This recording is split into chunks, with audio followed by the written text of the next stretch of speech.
Good morning, everyone. Hey, I'm Shafer Suggs, Duke Women's basketball graduate, and this is my wonderful father, Shafer Suggs, former NFL player with Cincinnati Bengals and New York Jets, as you can see on his wonderful shirt. Dad, how are you? I'm doing good in my wonderful shirt. How are you? You're in Brooklyn? I am in Brooklyn, and yeah, we're over here. Brooklyn's crazy. New York's different. As you can see, change of scenery for our faithful viewers. Super excited about today. We hope everyone has their Suggs mugs or whatever mug they have available. That's Settle a new, in, that's a new tea. mug, babe. What's that? I haven't It is seen that one. mug. It's the same Oh, with the theme though. unicorn.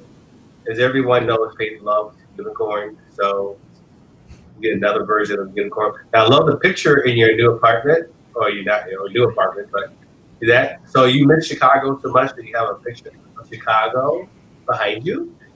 It's just a nice photo, Dad. It's Mm, just a nice it photo. is. I see people trickling in, the faithful, the faithful F3 fans. There's my cousin Sandra. So how was your flight? How was your flight into New York last night? Tell me a little bit about it, real quick. Well, it was interesting. Obviously, masks are mandatory on American flights. This is what I flew.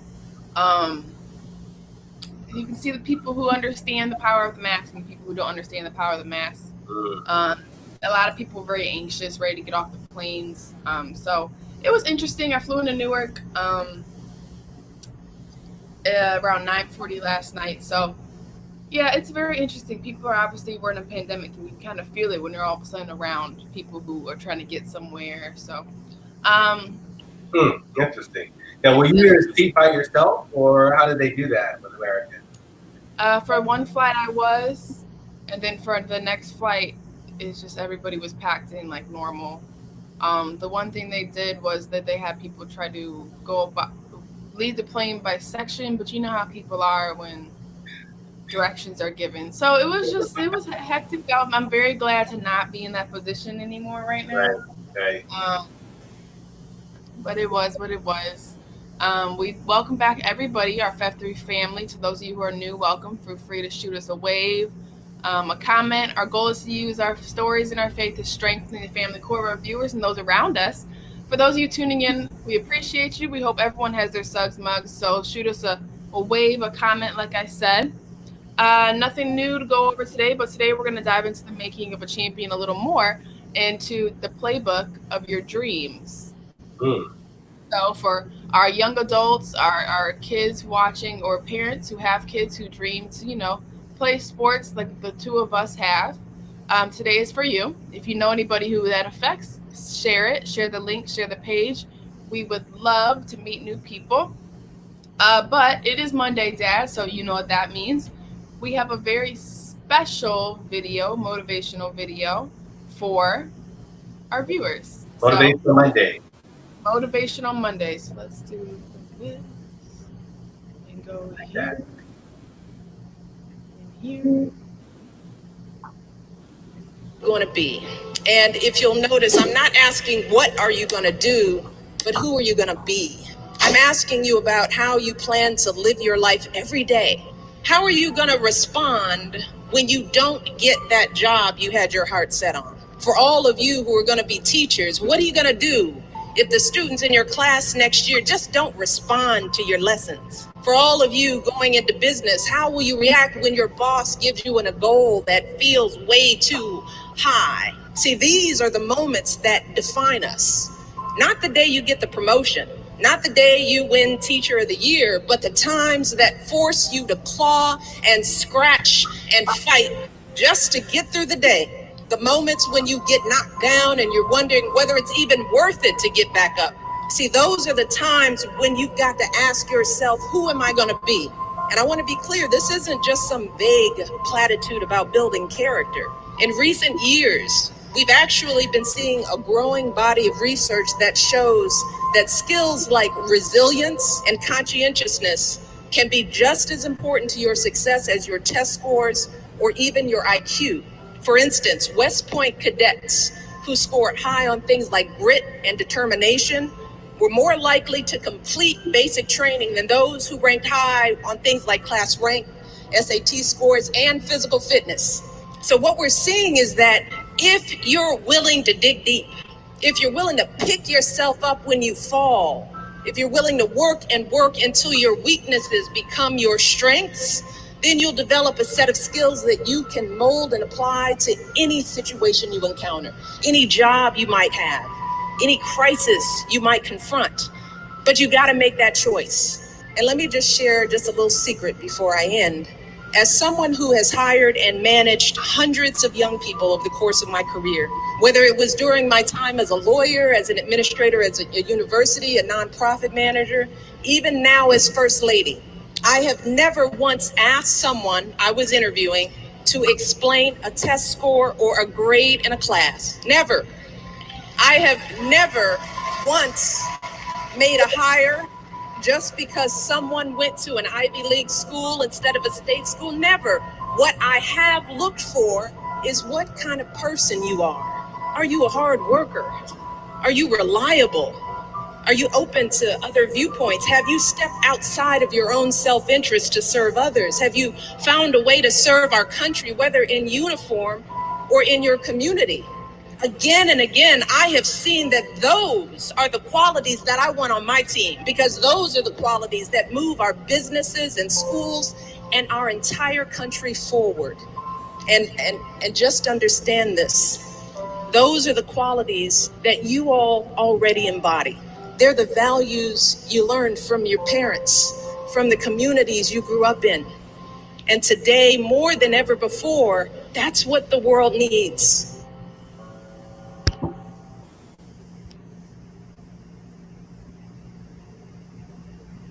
What did you think about that, Dan? Oh my God, exactly what the world needs. It is, I mean, everybody's right now. Kids get ready to go back to school, and preparation for that, this is really an appropriate topic for going into this week. But and as I was saying, I was listening to that. I have a lot of correspondence from Yale. And parents are antsy and apprehensive, and have a lot of questions about when their kids come to school. Are they staying? Are they going to school in the fall? Football players go in the fall, in the spring. But at the end of the day, it's really about the students.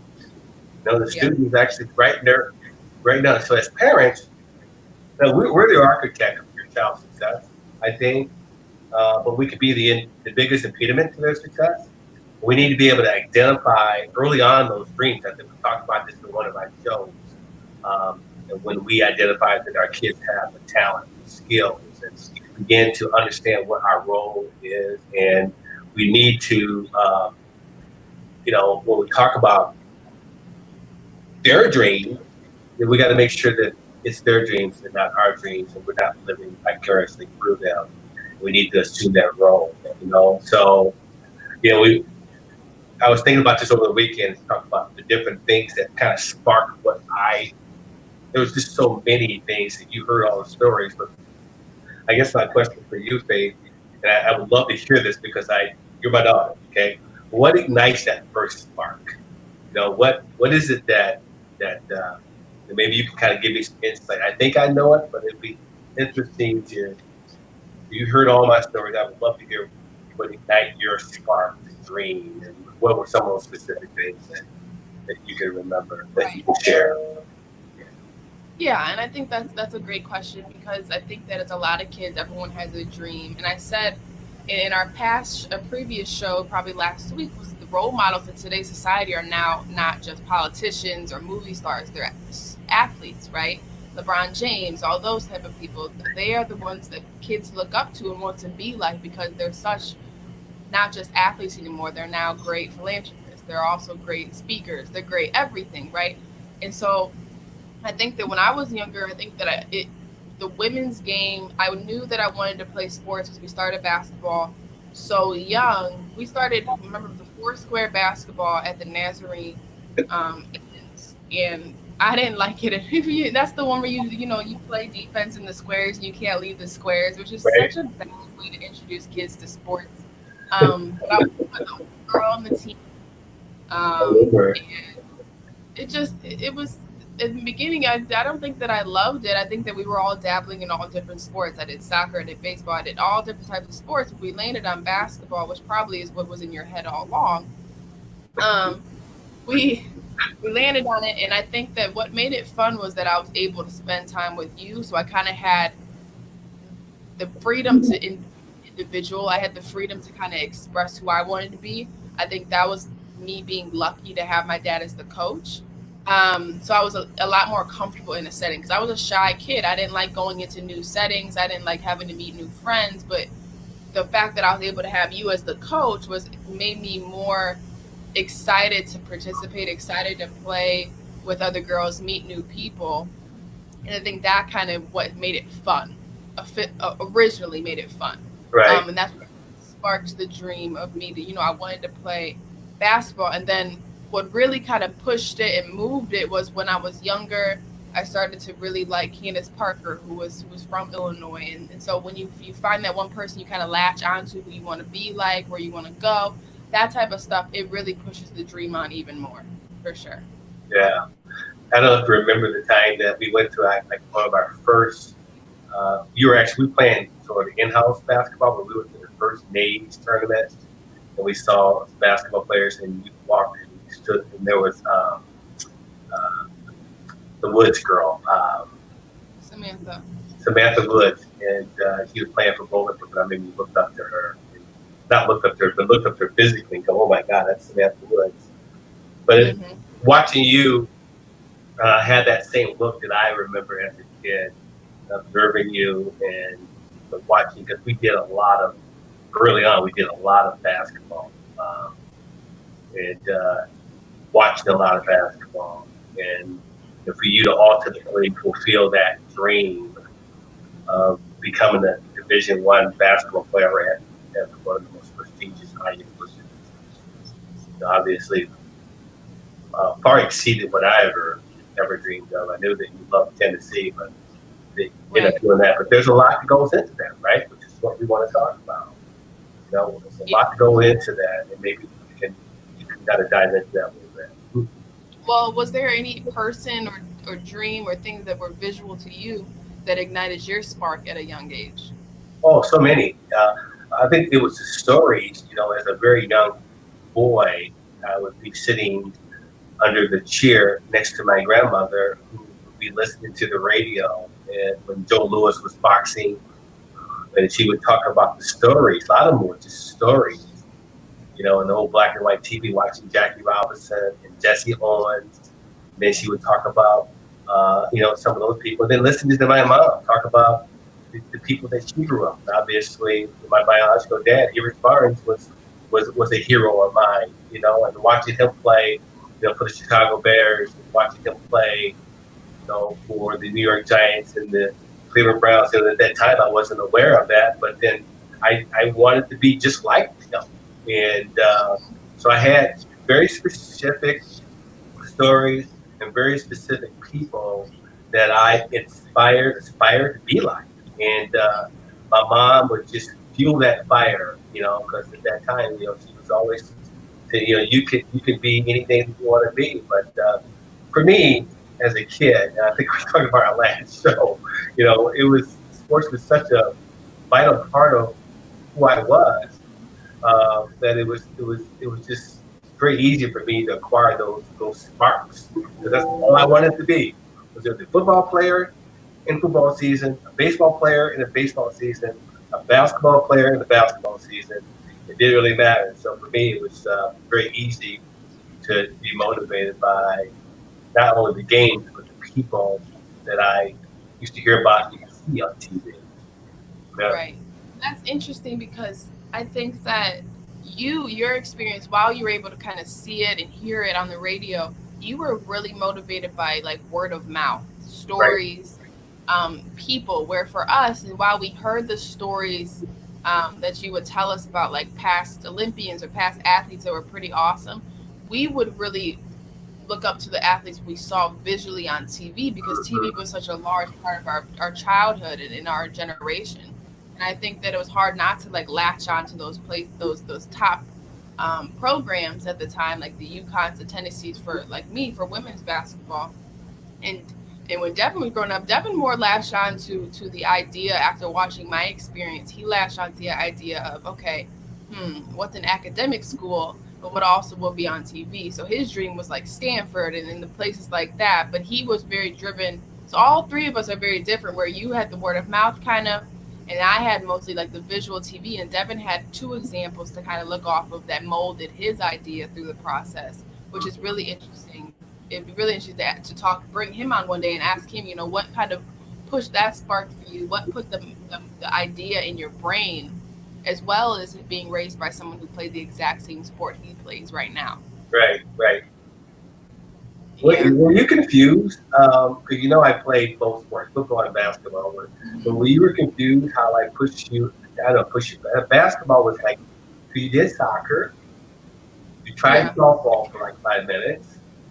Uh, dance was really a really neat thing that you acquired. You did band, but what was it about basketball? Because I coached both sports, right? I coached you in basketball. But what was it about basketball that? I mean, did you feel that I really was inspired by the fact of watching you play?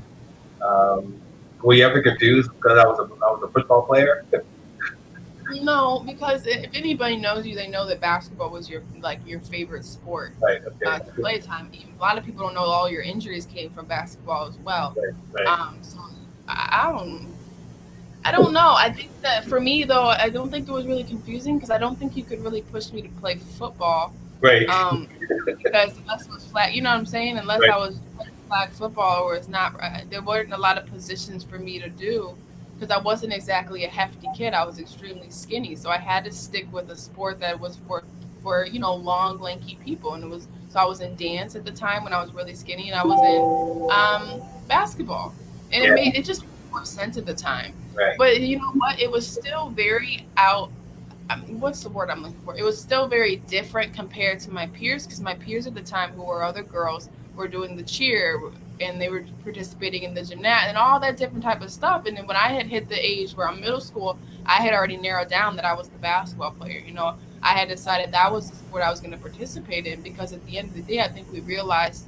I don't know when we realized. I think we realized that we had a better future with basketball, but it also made sense because I kept growing. Right. So, Right. um, yeah, and it just made sense. Sometimes you just latch on to something that makes logical sense, and sometimes you don't. I mean, I don't think that cheerleading would have gotten me to Duke University. So Right. I think that we made the right decision, but I also think that I wasn't confused at all. Okay. I think it just was an understanding that I was the girl. So I had to be. You wanted me. I know you will never wanted me to be a cheerleader. You made that very clear many times. But I think that you understood that you wanted me to be active and athletic, and so basketball. You definitely chose basketball for me, but I think that I embraced it You embraced it. because it was a place for me to express, who I was because I was such a shy kid. Mhm. Um, Even now, I don't like trying new things, but basketball was a place for me to kind of be who I really wanted to be. Well, let's So, talk about that. So let's dive into for our viewers and for the young girls that are listening to you, who obviously play at the nice level and actually accomplish your dreams. But how did you do it? How did you do it? How did you defy the odds? Maybe you can share a little bit about maybe a little bit of those because I know I had some of them. And then what was the sacrifices that you made? Maybe you can dive into that a little bit. yeah, so first to defy the odds, I think that I was extremely lucky and blessed. I had never really had any major injuries, knock on wood. Right. We think about it. I had a couple sprained ankles that you healed yourself.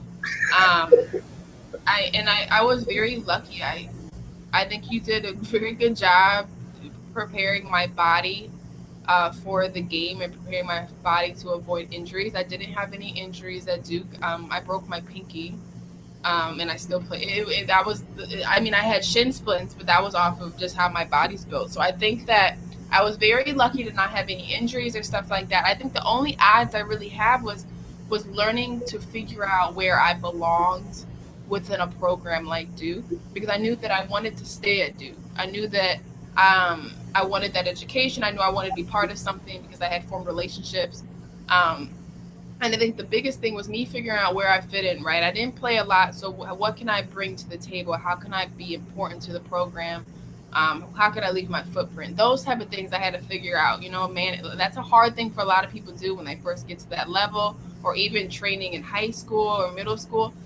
Not everyone's gonna play, and I played mostly through middle school and high school a lot.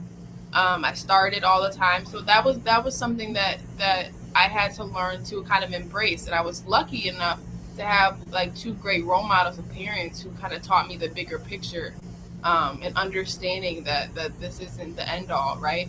That this is a place for expression. This is a place for fun.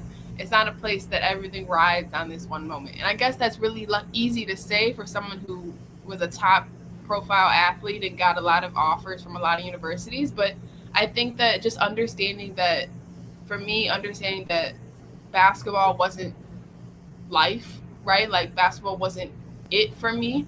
I embraced a lot of things. So I didn't have a lot of odds because I embraced adversities is a positive, if that makes Mhm. sense. I was able to kind of spin it to where I enjoyed it. I embraced it. And it was just part of the process because Right, nothing about sports is really easy. What about you? I know you have a lot of injuries. If you could break down your injuries from start to finish, right. athletic Well, let me, related. let me, let me touch on one thing. Let me ask you, because you talked about the high odds, and people that have a dream and they're on their way to their dream, and things happen in life that kind of throw you off. And I'll share my perspective on my injuries, but just really quick, by eighth grade, did losing mom, how did that alter, or how did that increase, or how did that inspire your dream? And it's so funny because I didn't even think of that as an odd. That's how like my brain, you know what I'm trying to say? That's how my brain takes things and just kind of spins it in a way. But I think that that experience going into the ninth grade, I had just started, workouts and like getting used to where I was going to be in high school level. And I think that for me, I don't know. I think that I look towards sports in basketball more as a release, as a place of just like I said before, expression, but now it's also a place of like safe haven, a place for me to just go and play and just have fun and just be normal. I think that, and Devin will say the same thing, which we have spoke about before, is like at the time when you lose a parent, everybody looks at you, right? And they're all like, they think you're fragile, they think that you need help, and it's just kind of like at the time, basketball provided that place of like normalization for me, a place, like I say all the time, is to express and just be Faith instead of Faith, who had just gone through a traumatic experience.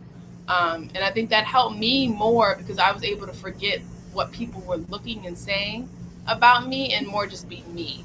And enjoy, the moment and the gift that God has given me, and that I think that is more of how my brain turned it during that time. I didn't. I know some people like choose not to play ever again. Some people choose to play. I definitely played, like wanted to just go back to work, like and Right, just keep, right, right. Yeah, because that was yeah, just the easiest way to handle things. right. Well, I appreciate you sharing that with. So to answer your question, and I had a lot of setbacks, injury wise. By 14 years old, 15 years old, I had back to back really bad knee surgeries, and of course, telling my story initially at the beginning of the show, you saw how important sports was to me. It kind of defined who I was as a little boy. Because not that I had any identity issues, but it was what defined me. It was my safe haven. And the first injury I had where I dislocated my kneecap, and back in those days they didn't just scope you; they opened you up. I got maybe 50 stitches, and I was in a cast for almost 3 months, right? And it was a very difficult thing, and it just seemed like the one thing in life that I dreamed of doing, being an athlete, seemed to be over. Right. And but I do know once I got the cast off how hard I worked to even get that knee to bed. I was in the basement with my dad, created some cement and Folgers cans and tied them on a rope and just did everything to get that knee to bend. But I remember how excruciating pain it was to get that knee to bend. And of course, to this day, I never ever was able to bend to a range. The following year, I was able to get myself back enough to participate in sports again, and first time I went on the basketball court, I went up for a lane and I broke the other leg. So these were back to back years, you know, ninth grade, 10th grade, that, I sustained two really bad injuries. And again, back then, the rehabilitation and all the technology to physical therapy wasn't there. And I can tell you, it was such a setback that going into my junior year. And I tell you, the most uh, inspiring story that I can share with you is when Coach Kurt, my high school coach, who I dreamed about playing for, was my driver's ed teacher. Right. And he knew my story because I went out for my JV team after that knee injury, and I was little. I wasn't as fast as I used to be, and I quit the team. I went home. And my mother, she wasn't hearing any of that. But I remember before she kind of pushed me back to practice, but she said, Shafer, don't quit. Whatever you do in life, you don't quit. So that Right. was the sort of the inspiration that I had. But Coach Kurt inspired me to go out for the football team. And even when I went out for the football team, I wanted to be a quarterback. It was not my dream of being a quarterback. And then he calls me in the office and say, we don't need any more quarterbacks. Your knees are not where they need to be. You're not as big as you need to be, and we're gonna move you to defensive back. And if that doesn't work out, I'm gonna cut you from the team. And this was my junior year, so that was another setback. But the way I responded was like you when you lost mom. That was inspiring me. Because I'm thinking I'm gonna play defensive back. I'm gonna make the team, and I'm gonna wear the number 65, even though I was a defensive back. And I made the team. And long story short, I became all state football player, all state basketball player, and all state and then professional football. But those are real setbacks. Yeah. But what inspired some of those setbacks, and what really I think it's because my dream was just so big that I did not let anything take that dream away. They said you see it, you know, you believe it, you can achieve it. And that was those words I learned early on. And so when you went through you know this story about me. You and Devin know the story. So when you guys had your little setbacks, you understood there was nothing that would get in the way if you really want something bad enough, right? Right. Yeah. No, and then I think that's with injuries are very common in youth sports because, well, they're getting better now because the kids now have endless amounts of resources, Right, right, which was tapped in a little bit when I was growing up. But it just is, it's one thing, injuries. We had Kyra Lambert on the show and she had tore her ACL twice and then had done something wrong left where she had to get a scope. And Michaela Boykin, who has done it, I don't know how many times. I think that we have to remember that injuries is part of the process right, of facing something you really want to do, right? right, There's going to be setbacks and pushbacks. And I think that you just have to remember it, like we always say, let go, let God, but also to remember that this is just part of the process. Now you could choose to coddle and sit and then not allow it be used as fuel, or you can use it as fuel and change your life and continue to chase your dreams. Because I think that an injury is a terrible excuse um, to not do something you want to do. hmm Whether it's staying involved in the sport or what, that's still some sort of way you can try to fulfill your life's purpose. right, Because we don't know what that is until the final date of your life, what what your purpose was. But you hope that right, you fulfilled everything you wanted to do on this path to this path of life that God places in front of us. right. But what? But let's talk. Go Yeah, ahead. well, but that leads. I know that leads into and that's why I know you love Kobe Bryant. But let's just talk about sacrifice. Let's just talk about the sacrifice, and maybe you can kind of share because that's something that you set your dream. Everybody has a dream. But then to drill into the specific things that you need to do, plan that you need to do. But then, what are the sacrifices? And I know that you can probably talk all day about it. But what are some of the sacrifices that we can kind of talk about um, that can help someone understand how important it is to sacrifice to accomplish your dream? Right. And I think in order to chase your dreams athletically, because that's what we know best to speak on, is that there are a lot of sacrifices personally that you have to take, starting at a young age, right? You have to sacrifice a lot of fun time. You got to sacrifice a lot of TV time. You got to sacrifice a lot of personal time alone because a lot of time that time is spent whether going here and there from practice or going here and there from tutoring or homework. You just have to constantly, continuously sacrifice that you time because you have a purpose. You have something that's driving you. I think that it's not fun for a lot of kids, but I think it's so normalized now that kids don't realize that they're missing out on you time. But we look at Devin. Devin now is like salivating at the mouth because he gets to finally just chill in bed and watch TV and just be a kid.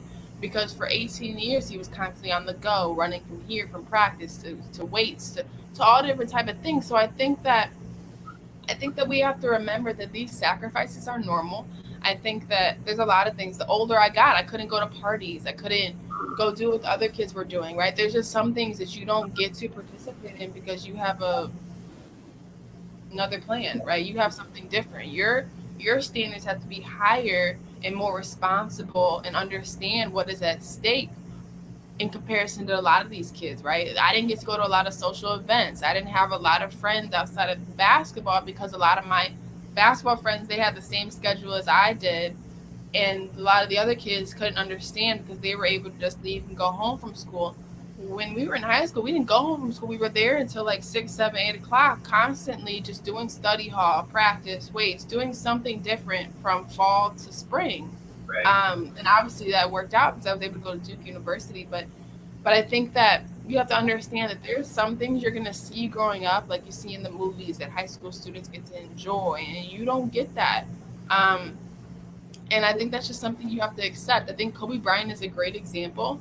I speak with someone all the time about how if Kobe Bryant didn't play basketball, he most likely would be a serial killer because his genius ability to focus. Right, this is what this person said to me. They're like his ability to focus and target in on something and just manifest about it, right, to make it happen is crazy, right? We look at him when he retired.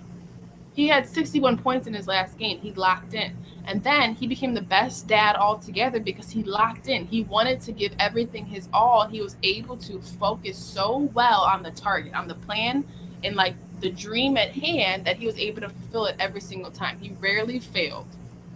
And that is, I think, a great example of someone who has made endless amounts of sacrifices in family time, but he had the ability to, when he retired, then turn those sacrifices into something, another plan, another mission that he had. I think Yeah. that's great, Yeah. for sure. Do me a favor. I have a quote. I'll let you read it because you love me. But read that quote that with the documentary Moose that Yeah. the episode is the sacrifice. Kobe, can you read it for your viewers? Right. Yeah. So in Kobe Bryant's recent documentary Muse, he discusses the epitome of sacrifice. When asked about greatness, if you want to be great at something, there's a choice you have to make. We all can be masters at our craft, but you have to make a choice. What I mean by that is there are inherent sacrifices that come along with that. Family time, hanging out with friends, being a great friend, being a great son, nephew, whatever the case may be. There are sacrifices that come along with making that decision. Right. And that's what you just shared with me. You lived it, which is really, really, really kind of neat. And you've already Well, talked about what the sacrifices you've made, but I really appreciate you sharing that. right. Well, what about you and your and I know our paths were very different, but how did you have to some things you had to sacrifice at your day and age and even when you got to college because you were a two sport athlete. That was extremely abnormal. Well, so intuitively, was able to understand that I didn't have another option on the table. It was the only thing that I wanted to do. I didn't have that backup plan, right? So I knew that the sacrifice to be on the court all the time, to practice all the time. Over the summer at Ball State, I would go to summer school, and then at the time I wasn't in summer school, I was playing basketball, working out. Um, it was just instinctive for me. It was just I was just so passionate. That's why I was able to really kind of relate to what Kobe said. Although I didn't have the family dynamics around me, I was by myself. But Right. I was so very blessed to be able to have the opportunity to play again after the setback that I had. The setback emotionally, the setback physically to be able to, I'm in a wheelchair and the doctor saying that the probability of you being able to play sports again is probably very, very low. And I was able to defy those odds. So um, it, it was, for me, it wasn't a sacrifice, it was a privilege to be able to be on that path to accomplish, you aspired to play college basketball. I aspired to play high school football and basketball. And then I got into college. I aspired, I was more in the moment.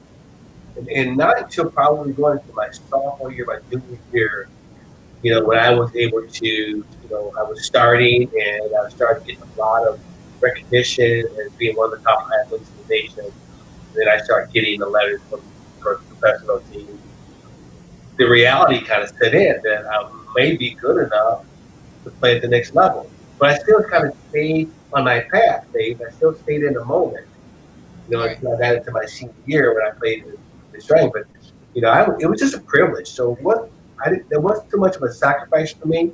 It was more of a privilege for me to be able to Right, and I do think that's a cool way to spin it because our experiences, like I said, you were just so happy to be able to get your next opportunity, that. Hmm. to see your dream kind of come back to life for you. And I think for me, you also said that you visualized playing just at high school level. For me, I think that such a key role into why my mindset was the way it was and why I always aspired to play at the next level past high school, past college, was because you planted those ideas in my brain that it was possible. And I think that that's a great thing that was key in a lot of my development and the key in a lot of my playbook to my dreams was because that I had supportive parents, a supportive circle, that planted these ideas that there was no other dream less than what I dreamed, right? Because I think it's a great idea that is if you there's this quote that says if you shoot for the moon, you can at least land amongst the stars. I And so like it. I always dreamed to be the highest level. I always dreamed to be, playing pro, and I always dreamed for that. But I knew that if I push myself, and now that I can look back on it, I landed at Duke University. I got a great education. So it was almost like because I shot so high and I dreamed so big that I was able to achieve so much more than if my mindset was just to dream in the moment and to dream for tomorrow instead of dreaming way beyond in the future for me. Right, right, right, right. Now I see. Can you dive a little bit into um, seeing life as a game? I think you'll be best to explain this a little bit. Well, yeah. So I like that. Face it. If we're lucky enough to play professional sports, we're great. But that's having that vision. Right. Having that vision kind of opens up, uh, lightening up your life dreams.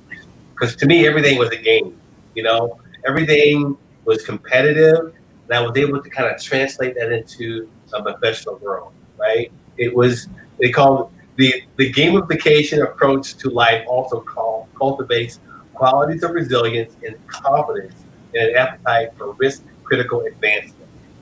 That translates so much into why I was able to eventually transcend into corporate America.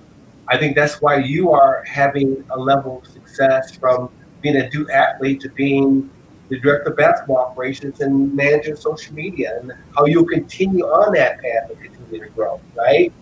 Because Right. we have that competitive spirit. And that's why, when I was hiring people at DHL and Motorola, those companies, the first thing I looked on their resume was to see if they were athletes, Mm-hmm. right? Because life is a game. You have to look at it. The goal setting, the goal achievement drive, the accomplishing the goals, the dreams all apply to life. And you see life as a game that's so important as you kind of navigate, as you reestablish, because you all know once you accomplish a dream, you got to continue to set goals for dreams, which is Right. important. So, yeah, I'm glad you asked me that. That's I can Idea. talk about that a long time. Yeah, no, that's a great idea. I think that the in, the beauty about athletes and why people like to hire athletes and athletes that played in college or have understood is not only that they can see they have a driven like the video Michelle Obama. They have a driven, hardworking. They got great work ethic, etc. But also their ability to work within a team, their ability to work within figuring out the solution to a problem with other people, but at a quick rate. Right, that's a great quality to have. And I think that having this vision and approach to life, the ability to see it as a challenge every single day, right? How do I approach it? Okay, I make a mindset. I have a great mindset towards it. I have a plan. I shoot for the plan. I can visualize that it happens, right? Mm. When you manifest these type of things, you see a lot of positive things happen in your life, and I think that that's a great quality to have. And I think that's why sports and activity is so important in the youth, because these kids can learn not only how to have a strong work ethic, but also to work as a team and the ability to problem solve in quick and vital moments, which is really great quality to have as a kid growing up, Yeah. for sure, when you get to college, because it's hard. Um, but let's dive a little bit into, there's 5 steps This is good. that I like this.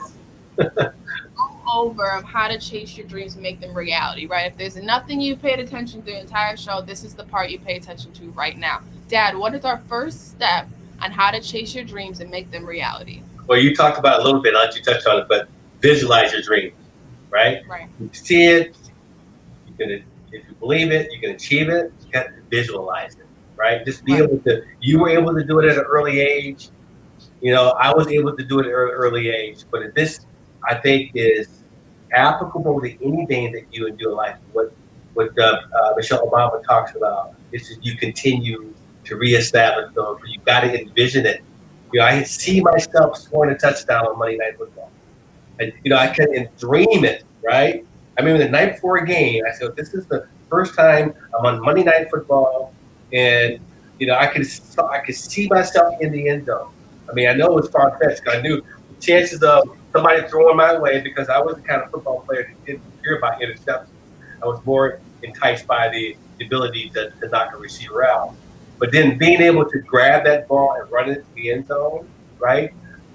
I the night before, I dreamed, I envisioned that happening, and because of that, you know, because of that, that really, and I think that's applicable to anything I've done in life. Because of that, it was easy for me to have and work to get to that point to have the reality to do it. Right? How about you? I think that that's a great point. Everything you say is 100% spot on. I think the ability to visualize, for me, um, there was no doubt or even thought in my mind that that is not what my life is going to be. And I think that Mm, that's so key, because when you are trying to visualize and manifest what you want your life to be, the first step is to truly 100% wholly believe in it. Because if you don't believe in it, how's anybody else going to believe in that's it, it. right? We talk about not even just being athletic, but being an investor, someone who wants to create a new invention, right?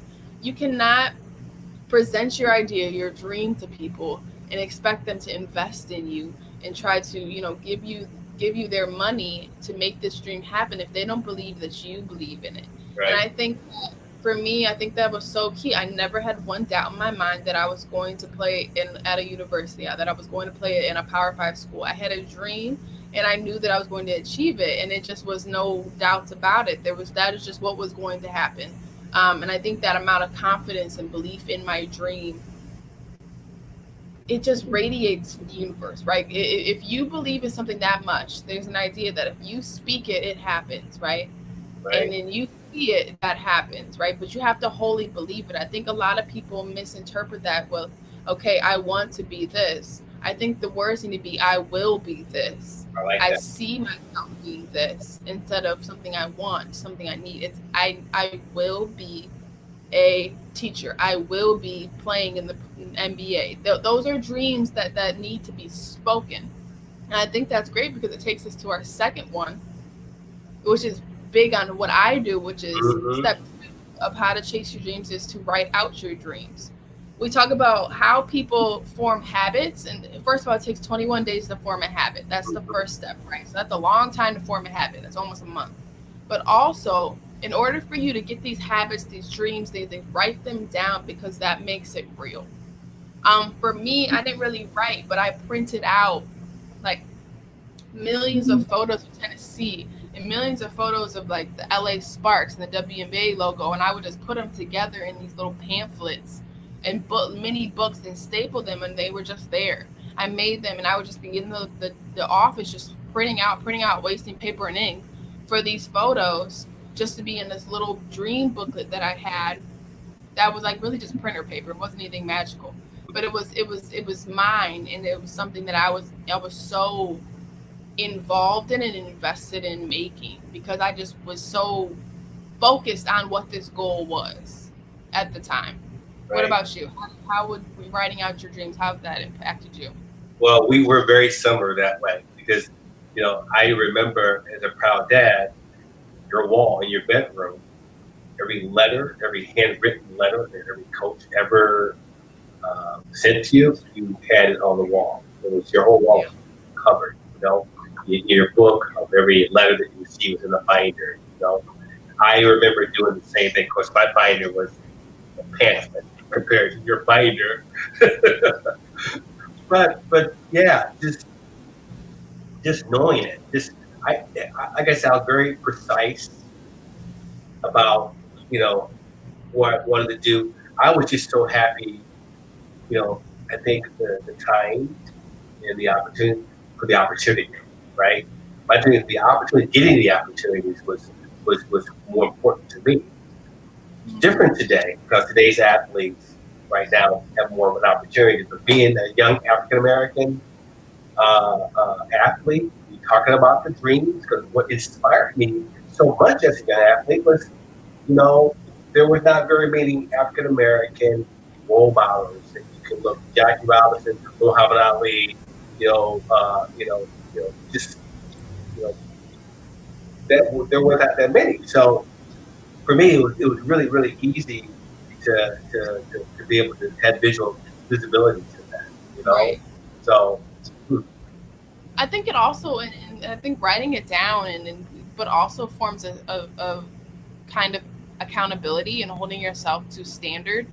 When you write something down, you have to do it, right? I think that you put it out there, you wrote it on a piece of paper, your to-do list, you have to check it off. So I think that that's another great I like form that. of writing it down. You have another form of accountability with just not just yourself, but your goals.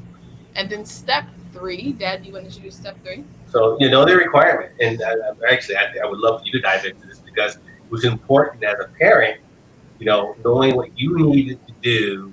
Although it was a dream and a reality for you to play D1, but there's certain requirements.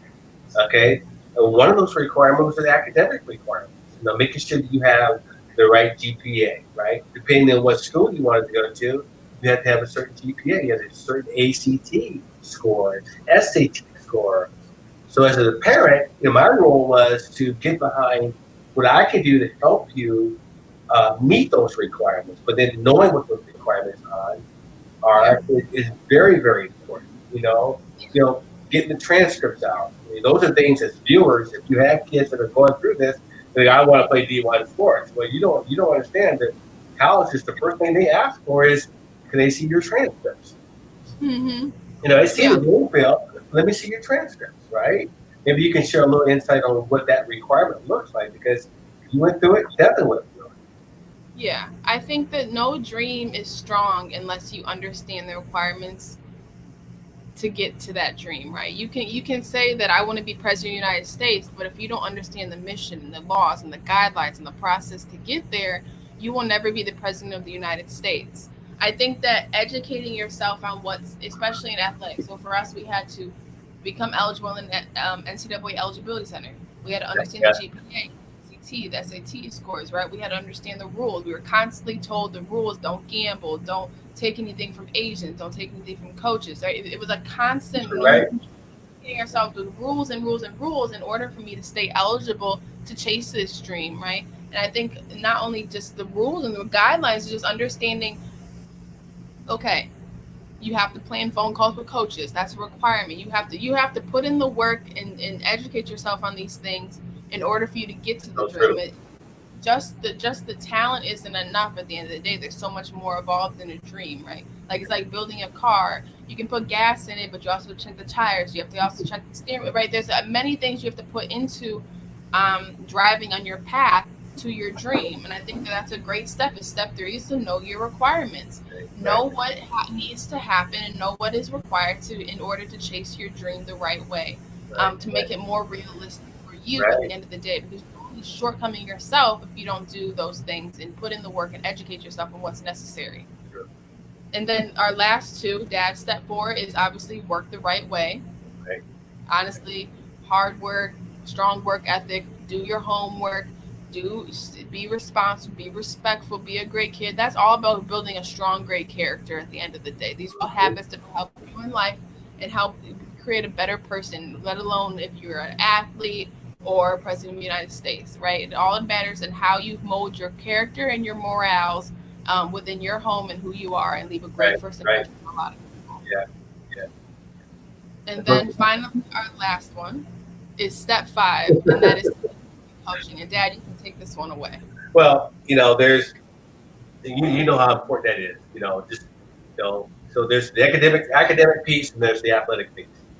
And I think the academic piece was important for me as a dad to better understand where I was best help you because I didn't understand anything that you were doing academically, putting you in the right place and getting you tutors, working on that things because you had a tutor for math.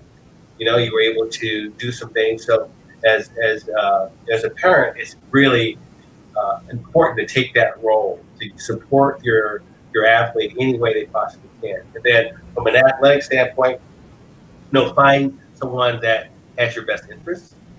Someone that's their best interest. There's people you have this bucket, and there's people putting things in your bucket to develop you, and there's people that want to take stuff out. Okay, only have people in your life, have coaches in your life, have a person in your life that are putting positive stuff into that bucket. You continue to do that. I think that's important, really important guidelines to how you should Right. navigate that, right? So, to go over before we wrap the show is step one, and how to chase your dreams, and make them reality, is to visualize your dream. Visualize your dream.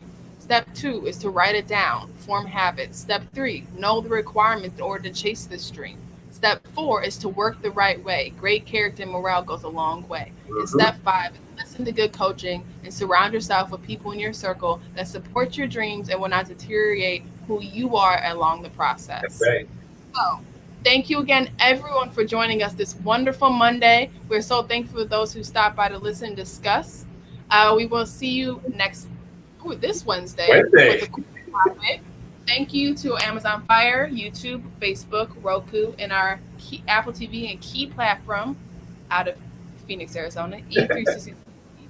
We'll leave you with our wonderful saying, which is we want to use our faith to inspire those in their own family core to strengthen their own family core and help others. And let go, let God, let go, let faith, let go, let love. Everyone have a wonderful Monday. We'll see you Wednesday.